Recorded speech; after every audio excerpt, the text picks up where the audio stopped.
시편 18편 28절부터 34절까지 거룩한 하나님 말씀을 제가 다 봉독을 해 드리겠습니다.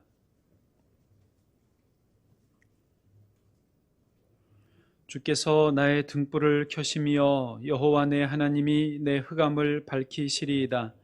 내가 주를 의뢰하고 적군을 향해 달리며 내 하나님을 의지하고 담을 뛰어넘나이다.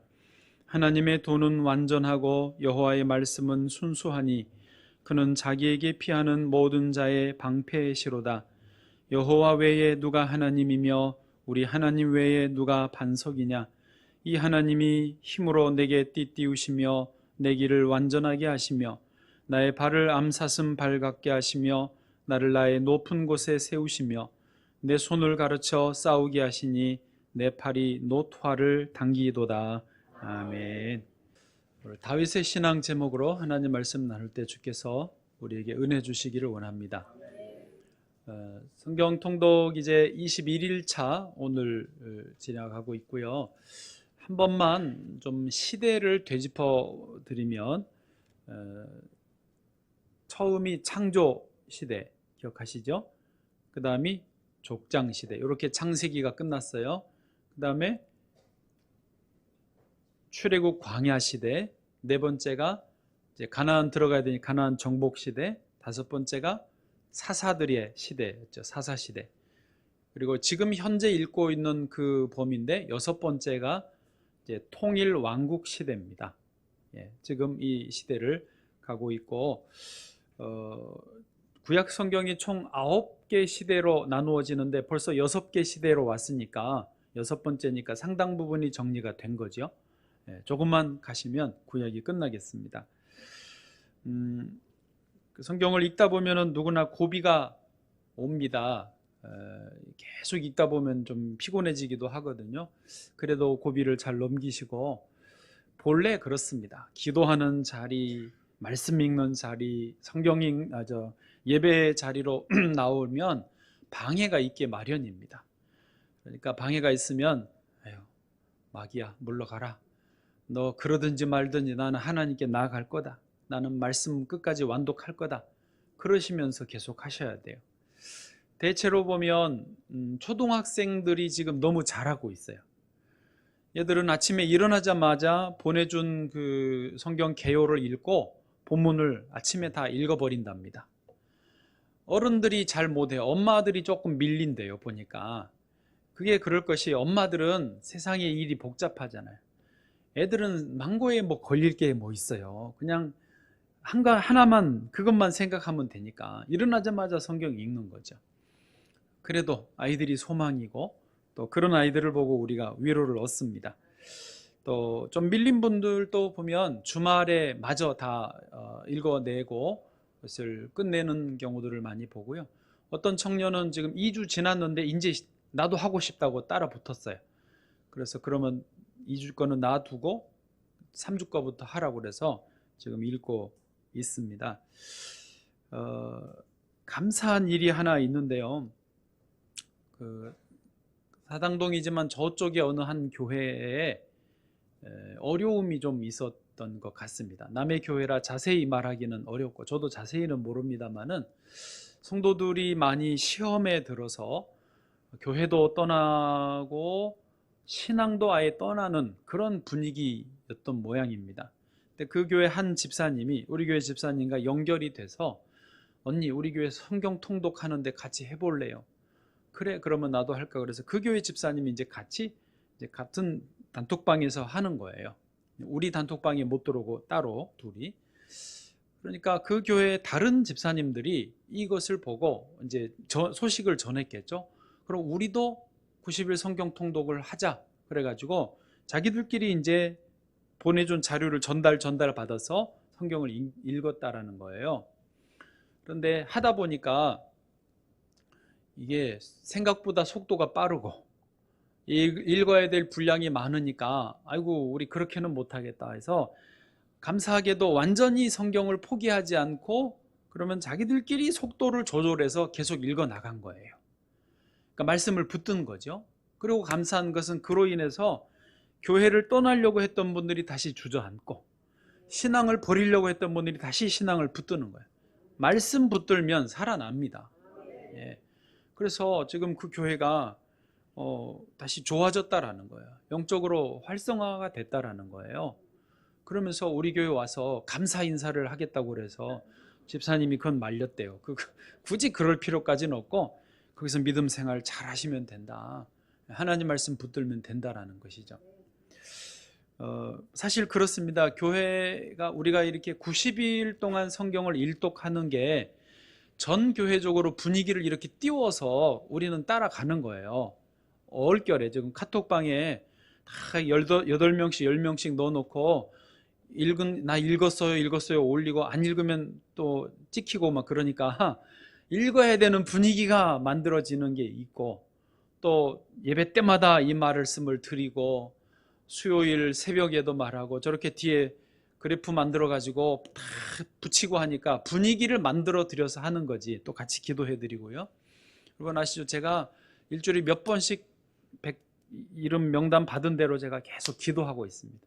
비공식적으로 참여하는 분들도 이름 따로 적어 놓고 그분들 위해서 같이 기도하고 있거든요. 그래서 같이 가니까 가는 거예요. 예. 여러분 이 기회를 놓치지 마시고, 이번에 못하신 분들은 2차에라도 꼭 참여하실 수 있기를 바랍니다. 아멘. 네. 아멘 소리가 서운했어요. 자, 이제 본문으로 들어갑니다. 그러니까 말씀드린 대로 오늘 본문은 6번째 시대인 통일왕국 시대에 있었던 일이고요. 이 시대에는 왕이 3명이 등장합니다. 이스라엘이 통일된 때의 첫 번째 왕은 사울 왕이고, 두 번째는 다윗이고, 세 번째는 솔로몬인데요. 그 중에서 이 다윗 왕이 참 신앙적으로 배울 게 많습니다. 오늘 3가지로 정리를 해서 나누지만 이거는 한 부분이고요. 여러분이 성경을 읽으시면서 다윗에게 많이 배우시면 좋겠어요. 성경 인물들 중에 선지자나 제사장, 이렇게 목회자, 영적인 일만 하는 사람이 아닌 사람들 중에 다윗의 신앙이 정말 대단합니다. 저는 목사이면서도 다윗을 읽으면 도전을 많이 받아요. 그만큼 참 대단한 분이고, 지금도 이스라엘 국민들에게 존경받고, 이스라엘의 국기, 그 별이 하나 그려져 있는 국기에 그 별이 다윗의 별이라는 것이죠. 자, 오늘 다윗에게서 3가지만 좀 뽑았습니다. 첫 번째 한 가지는요, 다윗은 언제나 하나님을 바라보았다라는 것입니다. 다시 말합니다. 다윗은 모든 상황에서, 어떤 상황에서도 그 위에 계시는 하나님을 바라보았다라는 것입니다. 그게 무슨 의미냐면, 예를 들어서 이렇게 설명을 드려보겠습니다. 이제 성경을 읽으신 분들은 또 뭐 꼭 안 읽어도 그 이야기는 다 아시는데, 이스라엘과 블레셋이 늘 전쟁을 했습니다. 그때에도 이제 엘라 골짜기라고 하는 곳을 가운데 두고, 양쪽에 이쪽은 이스라엘 부대가 진을 쳤고 이쪽은 블레셋이 진을 치고 있습니다. 가운데 누가 지금 등장을 했냐면 거인 장수 골리앗이 등장했습니다. 40일 동안을 조석으로 나와서 전쟁을 막 이렇게 도두는, 큰 소리를 치는 장수입니다. 이스라엘 사울 왕과 군인들이 전부 누구를 바라보았느냐? 이 골리앗을 바라보고 있습니다. 그리고 생각하기를, 골리앗을 바라보기 때문에 저 골리앗 때문에, 저놈이라고 했을지도 몰라요. 저 골리앗 때문에 우리가 꼼짝을 못하겠다. 저 골리앗만 없으면 어떻게 블레셋과 한판 해보겠는데 도대체 어떻게 해볼 수가 없다. 그러면서 웅덩이를 파고 속에 숨어들어서 그냥 웅크리고 있었습니다. 그런데 그 골리앗을 동시에 누구도 바라봤냐면 블레셋 군인들도 바라보고 있습니다. 입장은 좀 다르지만 블레셋은 군인들은 이렇게 생각합니다. 저 골리앗 장수 때문에 우리가 천하무적이다. 저 골리앗 때문에 누구하고 붙어도 우리는 이길 수 있다. 골리앗 장군님 최고. 골리앗 장군님 우리의 자랑이야. 이렇게 다 양편이 골리앗만을 바라보고 있습니다. 그때 그 자리에 있었던 소년 다윗, 대략 나이가 20살쯤 됐을 때인데요. 소년 다윗이 그 자리에 있었습니다마는 다윗도 골리앗을 보기는 봤지만 정작 다윗은 그 위에 계시는 하나님께 초점을 맞췄습니다. 다윗이 어떻게 생각했느냐? 아니, 저 골리앗이 누군데 감히 만군의 여호와 하나님을 모독하는가? 저 골리앗 지가 뭔데 감히 하나님의 군대를 모욕하는가? 하나님인 나를 사자와 곰의 발톱에서 건지셨으니까 저 골리앗에게서도 건지실 것이다. 그러면서 다윗은 하나님을 제대로 바라봤다라는 사실이죠. 결과적으로 다윗이 골리앗을 쓰러뜨립니다. 할렐루야. 자, 그때에 누가 제일 당황했겠습니까? 누가 제일 충격 먹고 황당했겠습니까? 블레셋 군인들입니다. 골리앗을 자랑으로 여겼고 골리앗 때문에 우리가 천하무적이야 폼을 잡았던 블레셋이 그 골리앗이 쓰러지고 나니까 너무 큰 충격을 받았습니다. 오, 큰일 났다. 순간적으로 이 사람들이 쇼크를 먹고 전부 뒤를 돌아서 도망가기 시작합니다. 여러분, 골리앗으로 자랑을 삼았던 것도요, 엄청난 문제입니다. 오히려 역시 이스라엘 군인들도 충격을 받기는 마찬가지였습니다. 그러나 블레셋이 더 받았을 것 같아요. 이스라엘은 이미 그 전에 두려움에 사로잡혀 있었기 때문에 골리앗이 쓰러지고 나니까 이제는 웅덩이에서 뛰쳐나와서 블레셋을 추격하는 것이죠. 여러분, 문제 위에 계시는 하나님을 다윗은 항상 바라봤던 것입니다. 오늘 본문이 시편 18편인데요. 이 본문 시편 18편이 기록된 그 부제가 있습니다. 뭐라고 되어 있냐면 여호와께서 다윗을 그 모든 원수들의 손에서와 사울의 손에서 건져주신 날에 다윗이 이 노래의 말로 여호와께 아뢰어 이르되. 그러니까 사울 왕이 죽고 원수들이 다 없어지고 이제 자기가 안전하게 됐을 때에 다윗이 첫 일성입니다. 보통 살았다, 자기가 중심이 될 텐데 다윗은요 18편 1절에서 여호와께 사랑한다라고 고백을 해요. 1절을 한번 보실까요? 그 감동적인 1절 같이요. 다윗의 마음으로 시작. 나의 힘이신 여호와여, 내가 주를 사랑하나이다. 아멘. 언제나 하나님을 바라봤기 때문에 모든 문제가 사라진 그 순간에도 하나님께 사랑합니다. 여호와여 사랑합니다. 이 고백을 하고 있는 것을 볼 수 있습니다. 2절도 마저 보시면은요, 여러분 읽어보세요. 시작. 여호와는 나의 반석이시요 나의 요새시요 나를 건지시는 이시요 나의 하나님이시요 내가 그 안에 피할 나의 바위시요 나의 방패시요 나의 구원의 뿔이시요 나의 산성이시로다. 아멘. 할렐루야. 여러분, 언제나 모든 상황에서 하나님을 바라보는 그 시선을 갖기를 원합니다. 거기에 힘이 있습니다. 거기에 능력이 있습니다. 찬양, 시선이라는 찬양이 있어요. 어제 청년들이 부르는 걸 보고 제가 감동이 됐어요. 그리고 설교하고 딱 맞더라고요. 보니까 이 찬양으로 설교를 대신하고 내려가면 좋겠지만 부르고 또 계속 할 거예요. 네, 찬양하겠습니다.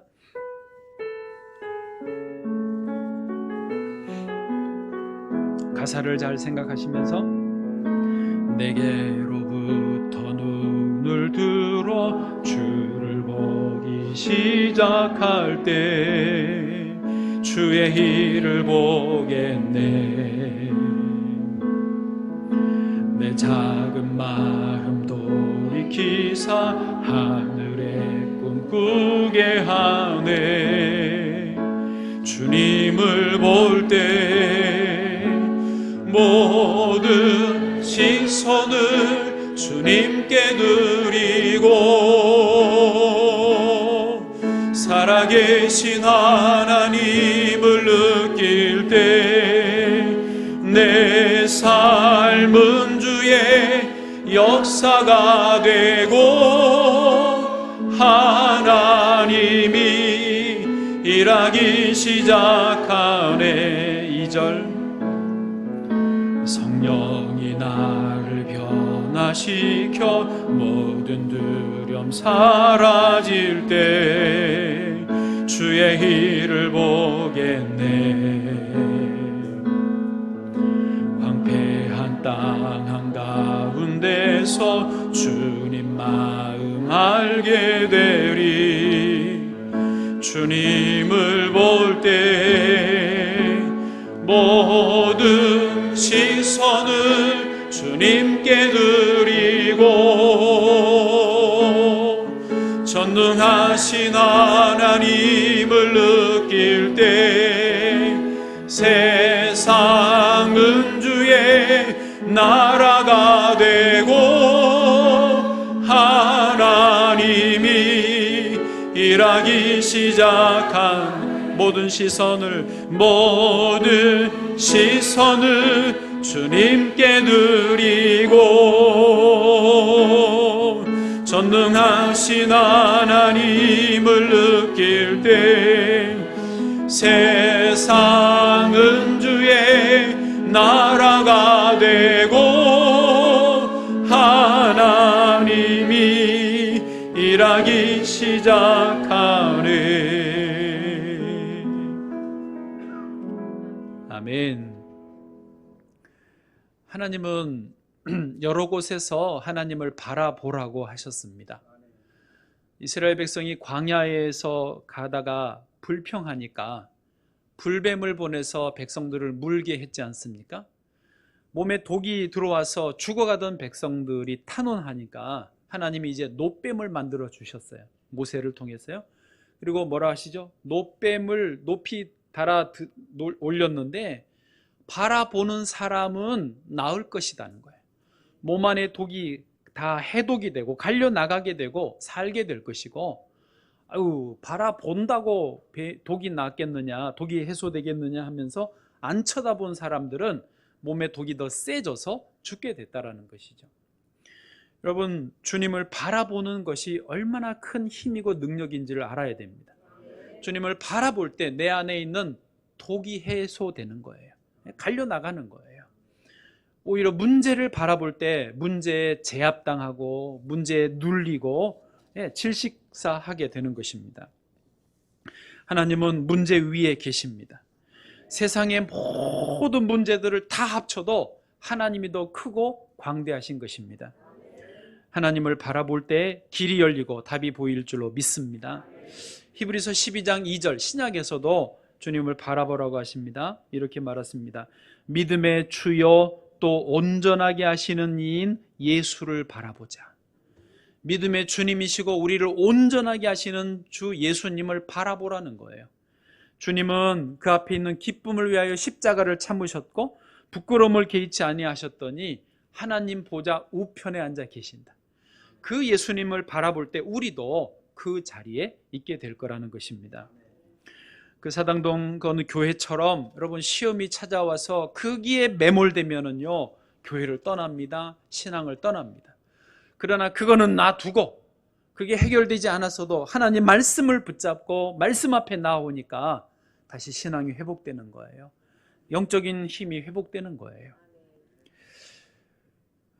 오늘 본문 28절 한번 보시면요, 제가 성경을 읽다가 여기에 얼마나 감동이 됐는지 그래서 오늘 본문으로 좀 정했는데, 28절 주께서 나의 등불을 켜시며 여호와 내 하나님이 내 흑암을 밝히시리이다. 코로나로 다 어둡고 깜깜한데 주님이 나의 등불을 밝혀주셨다. 내 흑암을 밝혀주셨다. 이 말씀이 나의 이야기처럼 들렸습니다. 여러분, 말씀을 붙드시면요, 하나님을 바라보시면은요, 내 영혼의 불이 켜질 줄로 믿습니다. 저는 어두웠다가 등불이 켜지는 그 기쁨을 압니다. 제 4층도 깜깜해서요, 불을 켜면 정말 밝아요. 밤에 산에 야간 산행을 제가 가끔 하는데 그 능선을 탈 때 말고 이렇게 계곡으로 들어오면 나무들에게 있어서 진짜 어둡습니다. 그럴 때 가지고 간 후레쉬를 켜면 진짜 밝아요. 그거 하나가 다 모든 걸 다 할 수 있어요. 그렇게 하나님의 말씀이 우리에게 등불이 되시고 빛을 비추시는 것입니다. 또 한 절 건너서 30절, 하나님의 도는 완전하고, 하나님의 길은요 완전하십니다. 여호와의 말씀은 순수합니다. 하나님의 이 도와 말씀이 완전하고 순수합니다. 어느 철학책이나 과학책이나 정치적인 어떤 개인적인 성향의 책들을 뛰어넘어서 완전하게 공평하시고 사랑이 무한하신 책이 하나님 말씀입니다. 그 하나님 말씀이 우리에게 완전하고 순수하여서 피하는 모든 사람들에게 방패가 되시는 것이죠. 이 시대에 주의 말씀이 우리의 힘과 능력이 되기를 축복합니다. 두 번째로 다윗의 신앙을 살펴볼 때 다윗은 매사에 하나님께 물어보았다라는 사실입니다. 질문을 하는 거예요. 하나님 어떻게 할까요? 라고 물어보는 거예요. 보면 31절에 다윗이 이렇게 고백합니다.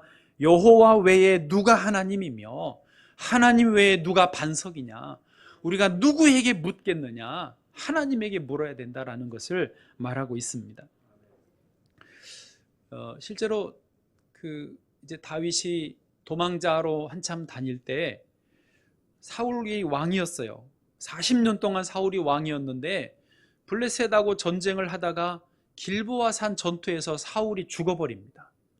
사울의 세 아들, 왕자들도 다 죽어버렸어요. 갑자기 현직 왕이, 대통령이 사라진 거 아닙니까? 이스라엘 사람들이 다 어떻게 할 줄을 몰랐어요. 다윗도 어떻게 해야 될까 고민이 생겼습니다. 사무엘 선지자가 자기에게 너가 이제 왕이 될 기야 하고 기름 부음을 했지만 이 상황에서 이제 내가 왕이다 에헴하고 나설 수도 없고 추대되기를 기다리기도 애매하고 가만히 있었어요.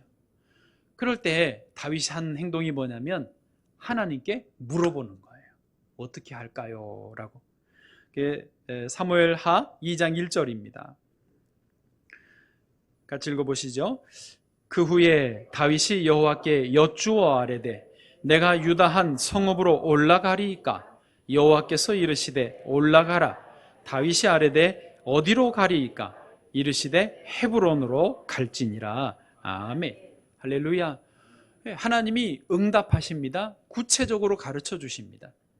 또 비슷한 일이 있었어요. 그 시글락이라고 하는 마을에서 600명의 용사들과 함께 가족들 한 2,000명이 살고 있었는데 그 600명이 잠깐 자리를 며칠 비웠다가 돌아오니까 그 가족들과 가축과 재산이 다 아말렉 족속에 약탈을 당해버린 거예요. 와서 보니까 아무것도 없고 다 불에 타버렸어요. 너무 황당하죠. 지금처럼 CCTV가 있는 것도 아니고 무슨 내비게이션이 있는 것도 아니고 뭐 레이더가 있는 것도 아니고 어디로 갔는지 언제 갔는지 또 살았는지 죽었는지 알 길이 없습니다. 그때 다윗이 할 수 있는 게 뭐죠? 하나님께 물어보는 거예요. 거긴 제가 읽어드려 볼까요? 사무엘상 30장 8절 다윗이 여호와께 묻자와 이르되 내가 이 군대를 추격하면 따라잡겠나이까 하니 여호와께서 그에게 대답하시되 그를 쫓아가라. 내가 반드시 따라잡고 도로 찾으리라. 아멘. 그래서 아말렉 따라잡고요 다 찾아옵니다. 아말렉이 다른 데서 뺏은 것까지 다 가져와 가지고요 다윗이 부자가 됩니다. 할렐루야. 여러분 여기서 혹시 의구심이 드는 분이 있을 수 있습니다. 나는 하나님께 물어볼 때 대답을 안 해주시던데요. 나는 기도해도 통 말씀이 없으시던데요. 여러분 그게 내 경험이라고 그게 다 옳은 게 아닙니다. 하나님께 정말 바라보고 그 문제에 대해서 하나님의 음성 듣기를 원하시고 기도하면 제가 약속합니다. 하나님은 반드시 응답하십니다. 이것은 저의 약속이 아니고 죄송합니다. 하나님의 약속이에요. 구하라 주실 것이요 찾으라 찾을 것이요 문을 두드리라 너에게 열릴 것이니라. 예레미야 33장 3절 너는 내게 부르짖으라 내가 내게 응답하겠고 내가 알지 못하는 크고 은밀한 일을 내게 보여주리라. 아멘. 여러분 수많은 더 많은 분들이 기도해서 응답을 얻습니다. 하나님 어떻게 할까요? 무엇이 하나님 뜻입니까?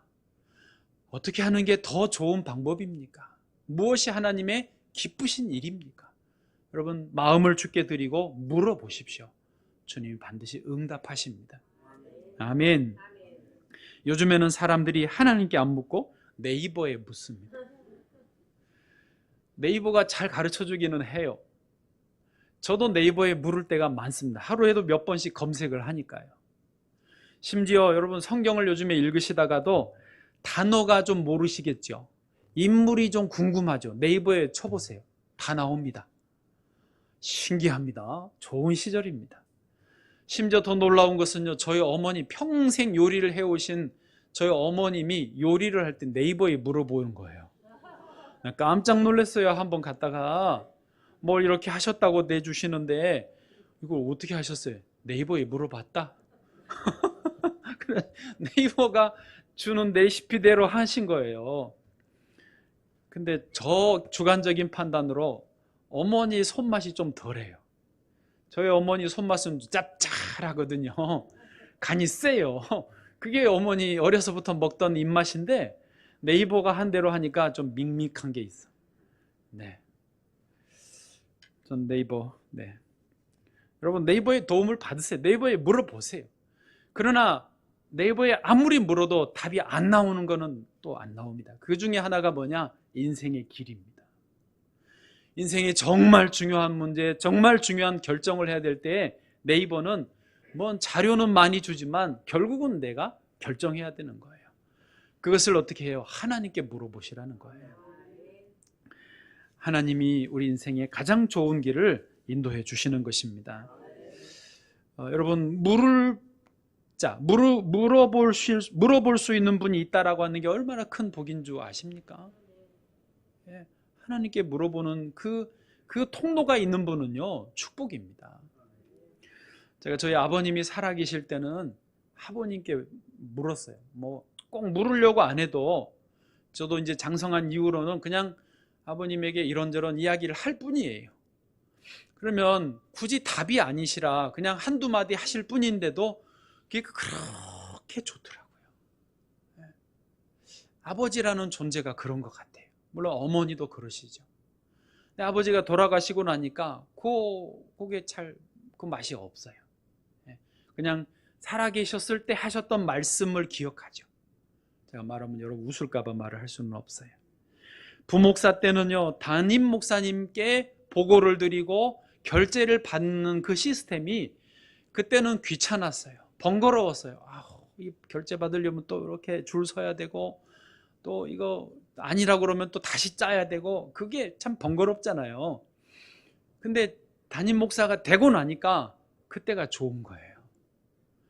지금은 결정을 해야 된다는 게 이게 얼마나 큰 스트레스인지 몰라요.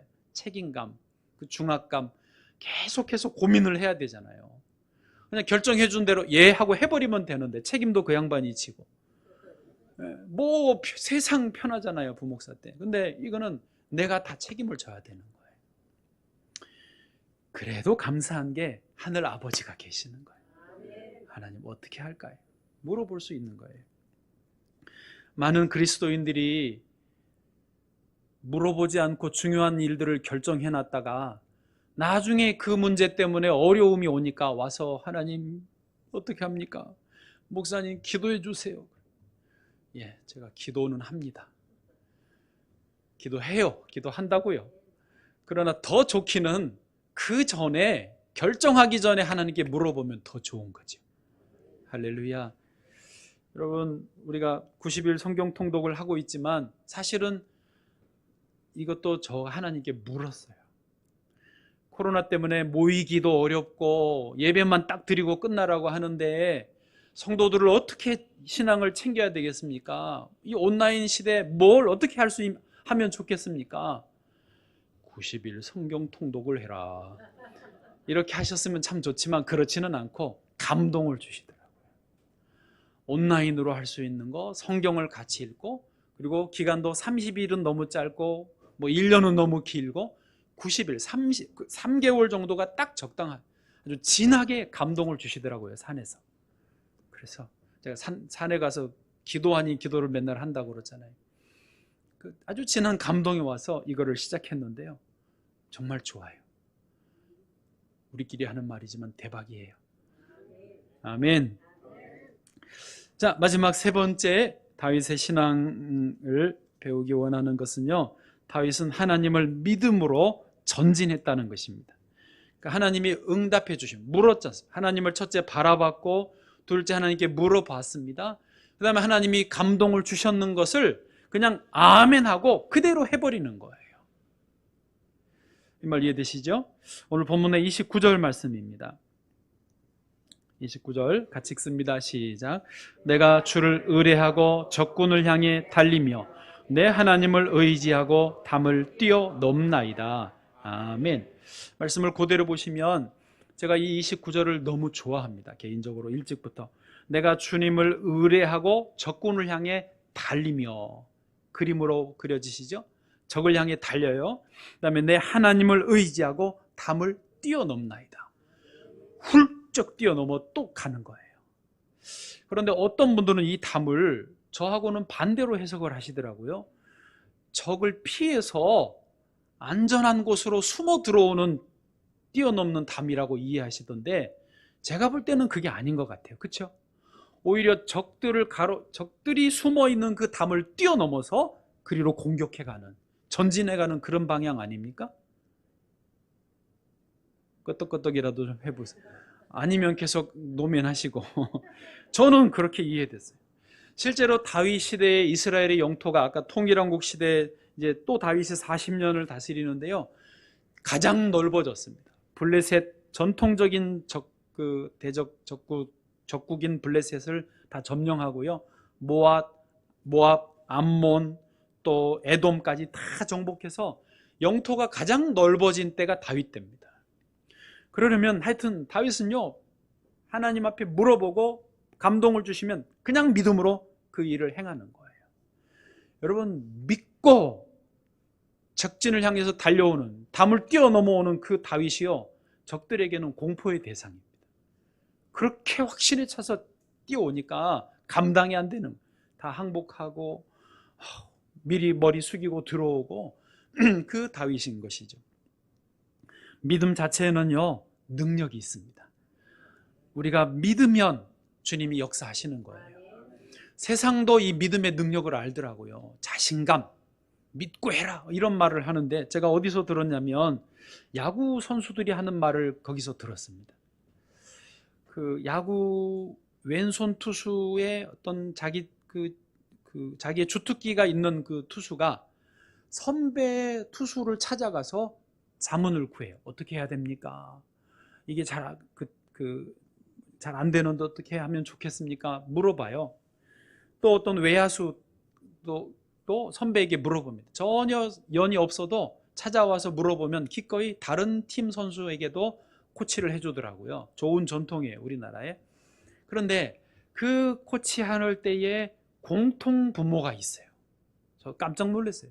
야구 선수들이 하면서 잘 할 수 있으려면 어떻게 해야 되는지를 알려주는데 공통적으로 같은 말을 다 하더라고요. 그게 뭐냐면요.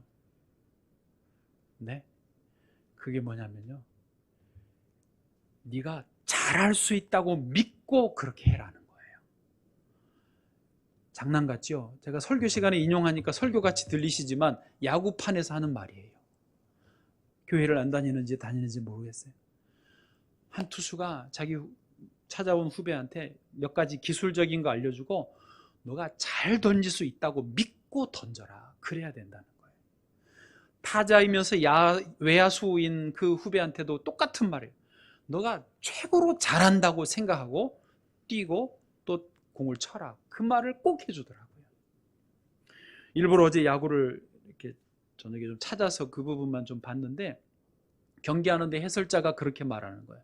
투수한테. 저 투수가 지금 자신감 있게 던져야 됩니다. 그래야 원하는 대로 공이 갑니다. 자신 없게 던지면 타자들이 다 쳐버립니다. 그 말이에요. 여러분, 다시 다윗에게로 돌아오면 다윗은 하나님을 바라보고 물었다고 그랬지 않습니까? 주시는 감동이 있으면 그냥 믿습니다 하고 그대로 하는 거예요. 영어로 데어투라고 하나요? 감히 그 일을 해버리는 거예요. 하나님이 감동 주셨는데, 하나님이 함께 하시는데 뭐가 겁나느냐? 거기에 능력이 있는 것이죠. 저희는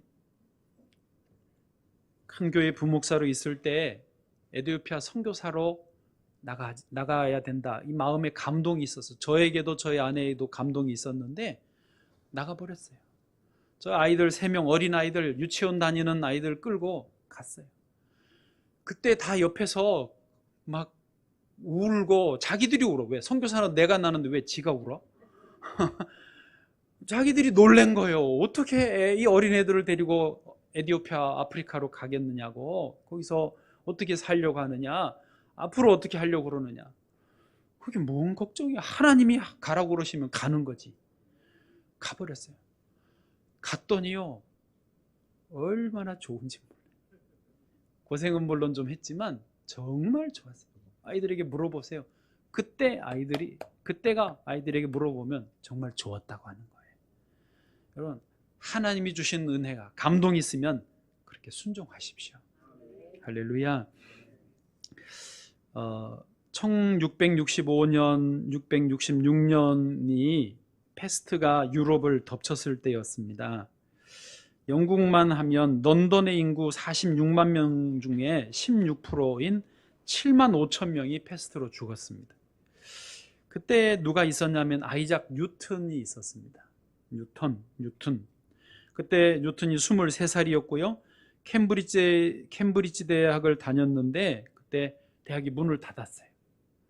그래서 뉴턴은 고향으로 낙향을 했습니다.